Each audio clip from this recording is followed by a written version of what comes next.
വൈകുന്നേരമൊക്കെ ചായക്കൊപ്പം എന്തെങ്കിലും പലഹാരം ഉണ്ടാക്കുന്നെങ്കിൽ കുറച്ച് നല്ല ഹെൽത്തിയും ടേസ്റ്റി ആയിട്ടുള്ള റാഗിയുടെ ഉണ്ണിയപ്പത്തിൻ്റെ റെസിപ്പി ആയാലോ ഇന്ന്.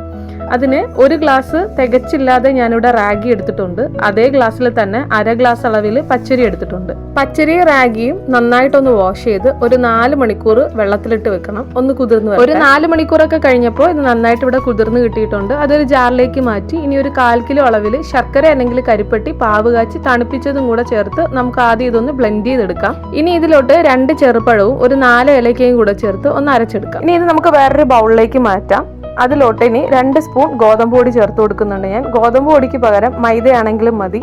ഒരല്പം ബേക്കിംഗ് സോഡയും കുറച്ച് ഉപ്പും ആ മധുരമൊക്കെ ഒന്ന് ബാലൻസ് ചെയ്യാനായിട്ട് ഒരല്പം ഉപ്പും കൂടെ ചേർത്ത് ഒട്ടും തരിയില്ലാതെ നല്ലപോലെ ഒന്ന് മിക്സ് ചെയ്തെടുക്കാം. ഇൻസ്റ്റന്റ് ആയിട്ട് ചെയ്യുന്നത് കൊണ്ട് തന്നെ നമ്മൾ ഇതിലോട്ട് ബേക്കിംഗ് സോഡ ചേർത്തിട്ടുണ്ട്. അതൊന്ന് ആക്റ്റീവായി വരാനായിട്ട് ഒരു 5 മിനിറ്റ് റെസ്റ്റ് ചെയ്യാൻ വെക്കാം. ഇനി ഉണ്ണിയപ്പത്തിന്റെ മെയിൻ ഐറ്റം ആയിട്ടുള്ള തേങ്ങാക്കൊത്ത് ചേർത്ത് കൊടുക്കണം. ഒരു പാൻ അടുപ്പത്ത് വെച്ച് 1 സ്പൂൺ നെയ്യ് ഒഴിച്ച് അതിലോട്ട് തേങ്ങാക്കൊത്തിട്ട് നല്ല ബ്രൗൺ കളർ ആകുന്നവരെ റോസ്റ്റ് ചെയ്ത് ഈ മാവിലോട്ട് ചേർത്ത് കൊടുത്ത് ഒന്ന് മിക്സ് ചെയ്ത് കൊടുക്കാം. നമ്മുടെ മെയിൻ കലാപരിപാടികളൊക്കെ കഴിഞ്ഞു. ഇനി ഉണ്ണിയപ്പച്ചട്ടി അടുപ്പത്ത് വെച്ച് കുറച്ച് എണ്ണ ഒഴിച്ച് ഈ മാവ് കോരി ഒഴിച്ചു കൊടുക്കണം.